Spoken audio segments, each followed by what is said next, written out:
Palju õnne sulle, Anett. Võitsid sisemeistritiitli see aasta. Sul oli eelmine aasta väga edukas hooaeg. Olid Eesti meister ponides, olid Saku Suurhallis suure ringi esimene ja edetabeli esimene. Kas jätkad ka niimoodi tänavu? Ma üritan, et ma annan endast parima ja vaatan, kuidas mul läheb see aasta ja võtame päeval. Räägi tänasest sõidust, et kas sa olid väga närvis? Ja ma olin väga närvis, ma palvetasin jälle väga palju, nagu ka suvel meistrivõistluste ajal.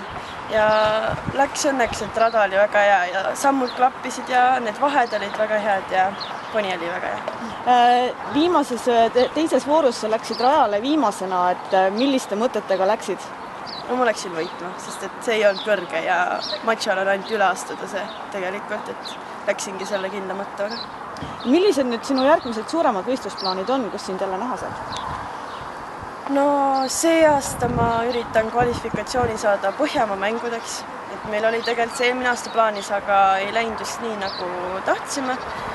Ja siis kindlasti Eesti võistlused, et horse show ja meistrivõistlused ja ponikarika etapid üritan ära sõita ja nüüd mul on üks noorhopune ka kõrval, kellega ma üritan ka edukaid starte teha. Temaga üritan. Aga siis soovimegi sulle edukaid starte ja palju õnne veel kord! Aitäh!